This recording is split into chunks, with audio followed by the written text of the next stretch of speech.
Once again, Pokemon as SCPs is making a triumphant return. Over the last few weeks, I've really loved tackling lots of new topics to the channel, and I plan on doing more of that coming in the near future, but a small part of me really just wanted to return to Pokemon as SCPs, partially because you all left lots of awesome suggestions for what other Pokemon I could use in the last episode of this series, the legendary Pokemon specific one. This one isn't going to be a legendary specific episode, but we are gonna start with a legendary.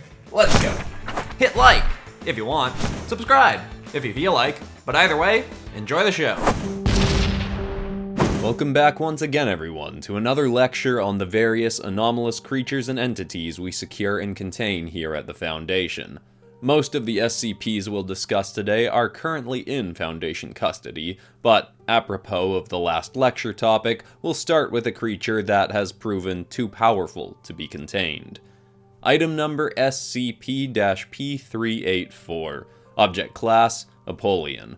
Special Containment Procedures: not applicable. The creature most commonly resides in the upper atmosphere, thankfully remaining out of sight from civilians at ground level, at most times. Description: P384 is a 23-foot long draconic serpent with a largely emerald hide. As mentioned, it resides in the upper atmosphere, never sleeping and consuming only water particles, occasional meteorites, as well as, on some occasions, an SCP we've yet to discuss, P774. Based on our studies of the creature, though most have been from afar, some at the Foundation have theorized that it also absorbs solar energy to help sustain itself, with the glowing yellow segments running along its back taking in the sun's rays to also help keep it aloft, even while it sleeps. This dragon's strength and speed have not yet been adequately measured, but based on past attempts to apprehend it, having failed horribly, we've determined that its power may even rival that of P493, though they'd likely never come to arms against each other for reasons we'll soon discuss. The serpent's lifespan is also unknown, but based on myths that revolve around it and its relationship to other SCPs such as P383 and P493, it is believed to be a minimum of 5,000 years old, and likely much older than that still. Creatures heavily resembling P384 have been depicted in various religions throughout history, and imply that this creature was created by the entity we refer to as SCP-P493 to be a protector of our world, specifically keeping threats from beyond the stars away from our Earth's residents. Aztec mythology specifically refers to a creature they called Quetzalcoatl that lived between the heavens and earth and performed, essentially, this task. This claim has proven to have some validity to it, as the Foundation, on several occasions, has observed this creature fending off otherworldly invaders from entering our atmosphere, such as an orange and blue humanoid we refer to as SCP-P386. A case for another time.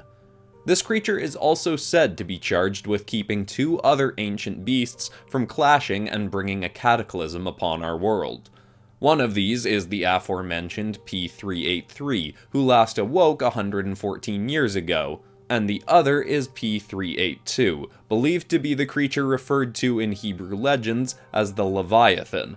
These two creatures are said to have a rivalry and have awoken a few times throughout history, allegedly, to begin their final battle, only to be stopped by the sky serpent we discussed today. Definitive confirmations of these events have not been made, but it is generally accepted as a plausible occurrence, and something the Foundation is actively preparing for in case it ever happens again.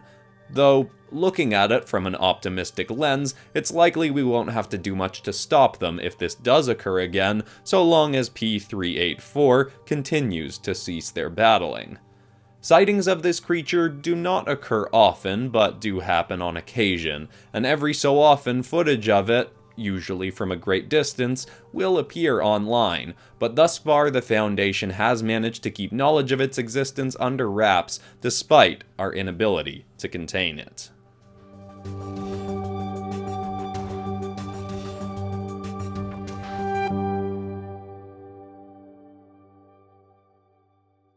Item number SCP-P097. Object Class: Euclid. Special Containment Procedures. P097 is to be kept in a standard containment cell. 1 D-Class personnel is to be placed inside every other week for a period of 8 hours, then removed. Any other personnel that must enter its cell are not to make any eye contact with the creature and are to immediately exit containment if the creature begins to swing the pendulum it carries. Personnel may interact with the creature if need be, but are under no circumstances permitted to touch the pendulum. Description: P097 is a 5-foot-tall humanoid creature with a tuft of gray fur around its neck. It has a large nose and ears and no mouth, though this does not hinder its ability to consume sustenance, as it does not feed the same way most biological beings do. Interestingly, X-rays of the creature have revealed that it does indeed have jawbones capable of motion similar to a human's, suggesting that it may at some point have had a mouth, but it's unclear if this is the case, and if it is, at what point its mouth may have been sealed shut. P097 perpetually carries a string with a small round coin at its end that it uses to hypnotize its victims. It can put a normal human being to sleep in as short as 3 seconds of swinging its pendulum before them and looking into their eyes. Once they're asleep, P097 feeds on the psionic energy of the victim's dreams. Despite how this act sounds, it does not cause much harm to the target of their feeding. D-Class personnel that have been provided to the creature for its meals, when interviewed afterwards about their experience, simply said they had a restless and unpleasant sleep, then awoke not feeling particularly well rested, but aside from that, showing no long-term side effects. This creature caused more damage when it lived out in the wild. It was found by the Foundation when investigating the disappearance of several children from a small Norwegian village.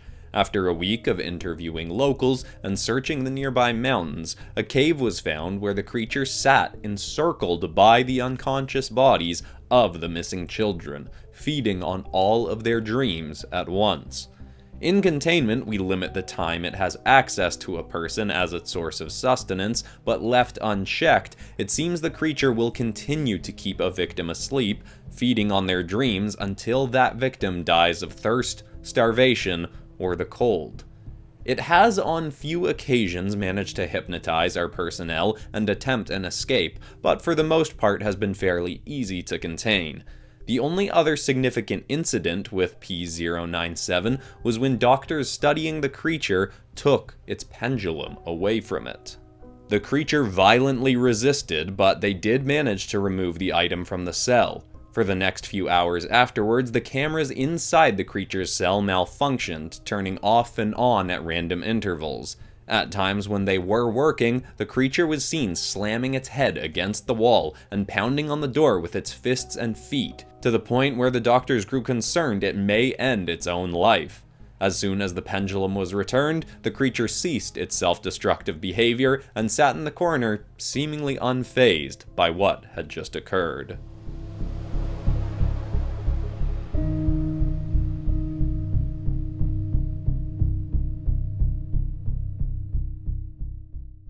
Item number SCP-P354. Object Class: Keter. Special Containment Procedures. P354 is to be kept under constant surveillance in a standard containment cell with saline-infused walls. No one is permitted to enter the cell for any reason under regular circumstances other than to return P354 in the event of an escape. Zippers along the entity's body are not to be touched, but if they are observed to start opening by P354's own actions, a D-Class personnel is to be sent into the cell to zip it back shut immediately. Description: P354 appears as a 1-foot-tall plush doll made from tattered black material. It's sewn together with yellow thread and sealed with 3 zippers. Well, this is how it looks from the outside. Inside, the entity is a gelatinous pink sentient ooze that is believed to be a demonic spirit inhabiting this children's toy. This spirit has proven to be incredibly violent and able to drain the life out of a victim within a few seconds of physical contact.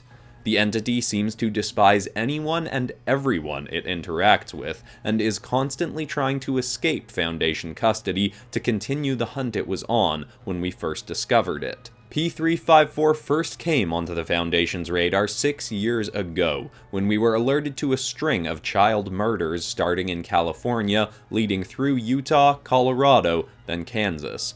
A total of 13 children had been killed, all under similar circumstances. Their parents heard them scream out in the night, found that the child had disappeared from their bed, only to be found in the surrounding area within the next 24 hours, dead, with no obvious wounds, but often surrounded by pins and bits of yellow thread. Following the line of killings, the Foundation was eventually able to be close when another child was taken, and find them near the border of Kansas and Missouri being tormented by P354, which was piercing itself with pins and causing pain to the child as it did so. We were able to apprehend the creature, but it has managed to escape on many occasions since. The angry spirit possessing this doll has proven able to speak, though rarely does so and often shares less than a few words at a time. Most often when interviews with it have been attempted, it has simply repeated in various ways the sentiment that it must find someone, and that this someone it seeks abandoned them. Our leading theory is that the doll once belonged to a child, was thrown away, and was thereafter possessed by an angry spirit to seek out its past owner. Perhaps if it did kill its original owner, it would cease its spree, but for obvious reasons, we won't be allowing it to continue its search. Based on its trajectory, we've also assumed its owner lives on the east coast of the Americas, and that the child's family may have been on vacation in California when the doll was thrown away or lost. With this potential information, agents have been dispatched to discover the original owner and their whereabouts, but with not much to go on, leads have been few and far between.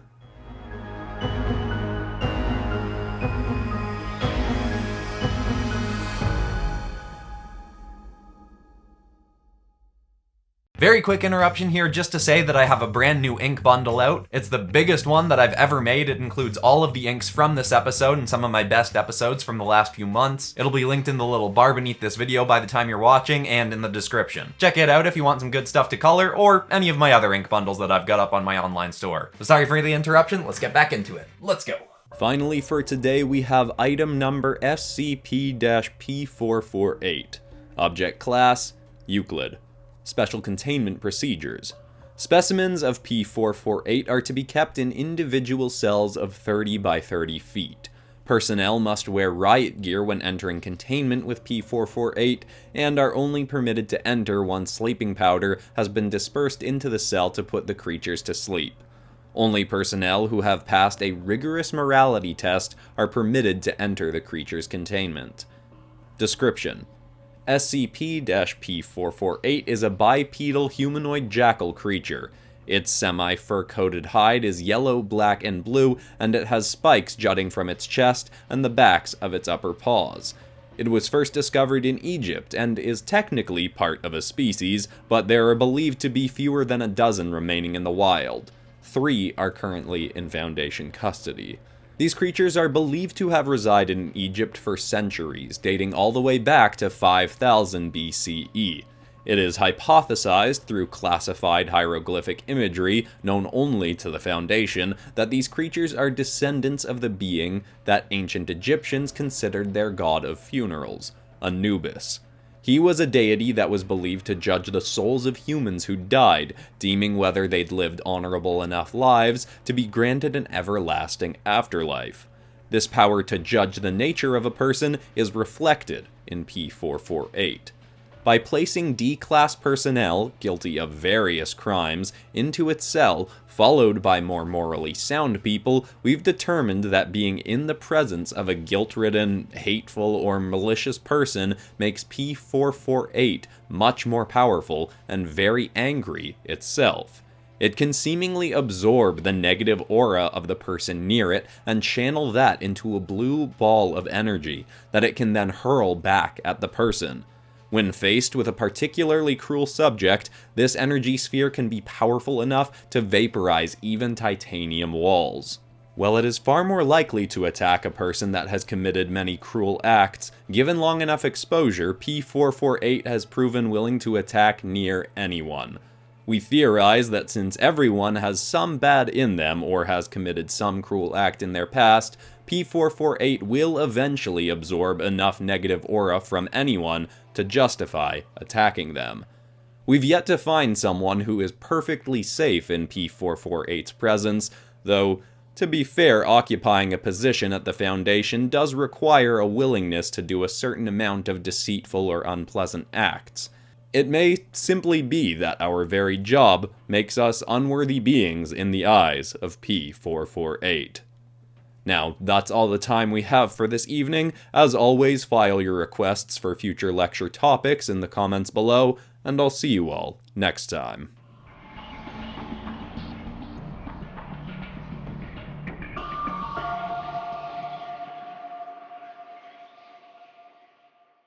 That was great. Some of those are Pokemon I've been requested since the very beginning of this series, so it was really nice finally getting to work with them. I think the next time I work with Pokemon or SCPs, I might do something else with them. I've still got tons of requests to do SCPs as dragons or dinosaurs or something, but this is a series I'm definitely still open to returning to in the future. So give me more suggestions for Pokemon to make as SCPs, or more suggestions for what you want to see me do with Pokemon or SCPs. And of course, if you're new to the channel and you haven't seen the previous episodes in this series, I've got a whole bunch of them. This is the 6th episode if you include the legendary episode, but that was the latest one, so I'll link it in the card. And beside that, that's all for today, except of course for ending this video on some kind of positive or uplifting note. And the thought I want to leave people with today is that holding a grudge benefits you in no way. If someone hurt you and you're still holding a grudge against them, you're essentially just letting them continue to hurt you. Let it go, move on, and focus on all the good things that you currently have in your life or that are coming up in your life. I hope that's helpful to someone out there. Thanks so much for watching, everybody. I love you all, and I'll see you all in the next episode on Friday.